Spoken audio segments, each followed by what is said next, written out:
नमस्कार। आज हम एक बहुत ही दिलचस्प सफर पर निकलने वाले हैं। एक ऐसा सफर जो हमें प्राचीन भारत की फिलॉसफी से लेकर हमारे अपने होने के मतलब तक ले जाएगा। हम ये देखेंगे कि कैसे जो तत्व इस पूरे ब्रह्मांड को बनाते हैं और जो कहानियां मौत के बाद की दुनिया की है, वो कहीं ना कहीं एक दूसरे से जुड़ी हुई हैं। तो चलिए इस पहेली को सुलझाना शुरू करते हैं। जरा सोचिए, क्या ऐसा हो सकता है कि ये पूरा का पूरा ब्रह्मांड, आसमान के वो तारे, ये धरती और हम सब सिर्फ 5 बेसिक चीजों से बने हों?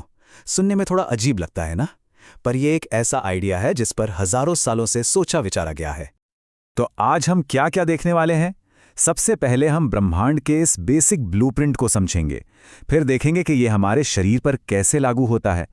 इसके बाद हम लोक कथाओं और आत्माओं की दुनिया में उतरेंगे, एक बहुत ही मशहूर वेताल की कहानी को जानेंगे और आखिर में देखेंगे कि इन सब बातों पर आज का विज्ञान क्या कहता है। तो चलिए शुरू करते हैं। इस पूरी खोज की जो नींव है वो है पंच महाभूत का सिद्धांत, यानी वो 5 महान तत्व जिन्हें भारतीय दर्शन में हर चीज का आधार माना गया है। तो प्राचीन भारतीय दर्शन कहता है कि दुनिया की हर चीज, मतलब चाहे वो जिंदा हो या बेजान, बस इन 5 तत्वों से बनी है: आकाश, वायु, अग्नि, जल और पृथ्वी। और सबसे मजेदार बात पता है क्या है? हर तत्व हमारी एक सेंस से जुड़ा है। आकाश यानी स्पेस जुड़ा है आवाज से, वायु जुड़ी है स्पर्श से, अग्नि दृष्टि से, जल स्वाद से और पृथ्वी गंध से। ये सिर्फ एक लिस्ट नहीं है, ये असल में दुनिया को समझने का एक पूरा नक्शा है। अच्छा, तो अब ये देखते हैं कि ये कॉस्मिक ब्लूप्रिंट हमारे अंदर, हमारे शरीर में कैसे काम करता है। आयुर्वेद में एक बहुत गहरा सिद्धांत है लोक पुरुष साम्य। इसका सीधा सा मतलब है कि जो नियम ब्रह्मांड पे लागू होते हैं वही नियम इंसानी शरीर पर भी लागू होते हैं। कह सकते हैं कि हमारा शरीर इस ब्रह्मांड का एक छोटा सा मॉडल है। और कमाल की बात यह है कि ये सिर्फ कोई फिलॉसफी नहीं है, ये हमारी बनावट में साफ साफ दिखता है। हमारा शरीर करीब 72% पानी, 12% पृथ्वी तत्व, 6% वायु, 6% आकाश और 4% अग्नि से बना है। मतलब हम सच में इसी ब्रह्मांड से बने हैं। और हमारी सेहत का सारा राज इन्हीं तत्वों के बैलेंस में छिपा है। जब ये तत्व शरीर में मिलते हैं तो 3 तरह की एनर्जी बनाते हैं, जिन्हें आयुर्वेद में त्रिदोष कहा जाता है: वात, पित्ता और कफ। यही 3 एनर्जी हमारे शरीर और मन दोनों को चलाती हैं। सबसे पहले आता है वात, जो आकाश और वायु से बना है। इसका काम है शरीर में हर तरह के मूवमेंट को कंट्रोल करना, जैसे हमारी सांसें, खून का दौड़ना, यहां तक कि हमारे नर्व्स के सिग्नल भी। फिर है पित्त, जो बना है आग से।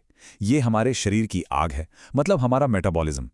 खाना पचाने से लेकर शरीर का तापमान बनाए रखने तक सब यही संभालता है। और आखिर में है कफ, जो पानी और धरती से बनता है। ये शरीर को ढांचा और मजबूती देता है, जैसे हमारी हड्डियां, मांसपेशियां। जब ये तीनों बैलेंस में रहते हैं तो हम पूरी तरह से स्वस्थ होते हैं। तो हमारा शरीर इन 5 तत्वों का एक कमाल का कॉम्बिनेशन है। पर यहाँ एक बड़ा सवाल खड़ा होता है, मौत के बाद जब ये तत्व बिखर जाते हैं तब क्या होता है? और यहीं से हमारी कहानी एक बहुत ही रहस्यमयी मोड़ लेती है और हम पहुंच जाते हैं भारतीय लोक कथाओं की दुनिया में। और बस यही वो सवाल है जहां से फिलॉसफी और लोक कथाएं आकर मिल जाती हैं। जब हमारा भौतिक शरीर इन 5 तत्वों में वापस मिल जाता है तो क्या हमारी चेतना का कोई हिस्सा पीछे छूट जाता है? यहीं से आत्माओं, या जिसे हम भूत प्रेत कहते हैं, उनका कॉन्सेप्ट शुरू होता है। भारतीय लोक कथाओं में तो आत्माओं की पूरी एक अलग ही दुनिया है। जैसे प्रेत, ये उन लोगों की आत्माएं हैं जिनकी मौत आप कह सकते हैं वक्त से पहले या हिंसक तरीके से हुई। या फिर पिशाच, जो बुरे तांत्रिकों की आत्माएं होती हैं। चुड़ैल की कहानियां उन औरतों से जुड़ी हैं जिनकी मौत बच्चे को जन्म देते वक्त हुई। और बरम, जो किसी शक्तिशाली ब्राह्मण की आत्मा मानी जाती है। हर कहानी के पीछे एक अधूरा सफर है। इन सभी आत्माओं में से एक ऐसा है जो बहुत ही फैसिनेटिंग है। वो अपनी बुद्धिमानी और पहेलियों के लिए जाना जाता है। तो चलिए मिलते हैं वेताल से। देखिए, वेताल कोई मामूली भूत नहीं है। ये हिंदू लोक कथाओं का एक ऐसा कैरेक्टर है जो कब्रिस्तानों में रहता है और किसी शव को अपना घर बनाकर घूमता है। पर जो चीज इसे सबसे अलग बनाती है वो है इसका ज्ञान। कहते हैं वेताल को भूतकाल, वर्तमान और भविष्य तीनों का पता होता है। ये कहानी तो शायद कई लोगों ने सुनी होगी, राजा विक्रमादित्य की। उन्हें एक ऐसे ही शव को लाने का काम दिया जाता है जिसमें वेताल रहता है। रास्ते भर वेताल राजा को एक कहानी सुनाता है और कहानी के आखिर में एक मुश्किल नैतिक पहेली पूछता है। और शर्त यह है कि अगर राजा ने सही जवाब दे दिया तो उसका मौन टूट जाएगा और वेताल उड़कर वापस अपने पेड़ पर चला जाएगा। और यह सिलसिला बार बार चलता है, जो हमें नैतिकता और ज्ञान की हदों के बारे में सोचने पर मजबूर करता है। तो हमने फिलॉसफी और लोक कथाओं की दुनिया तो देख ली, पर अब चलिए इस पूरी चीज को एक बिल्कुल अलग नजरिए से देखते हैं, आधुनिक विज्ञान के नजरिए से। तो विज्ञान पूछता है कि क्या इन अलौकिक अनुभवों के पीछे की वजह कहीं हमारे दिमाग में ही तो नहीं छुपी? और साइकोलॉजी की माने तो इसकी एक बिल्कुल अलग ही कहानी है। रिसर्चर्स कहते हैं कि हमारा दिमाग हमेशा पैटर्न ढूंढने की कोशिश करता है, और जब उसे पूरी जानकारी नहीं मिलती, जैसे कम रोशनी में या जब हम अपनी आंख के कोने से कुछ देखते हैं, तो वो खाली जगहों को खुद ही भरने लगता है। तो मतलब जिसे हम कोई भूतिया साया समझ बैठते हैं, हो सकता है वो बस एक कुर्सी पर टंगा हुआ कोट हो, जिसे हमारे दिमाग ने अधूरी रोशनी में कुछ और ही समझ लिया।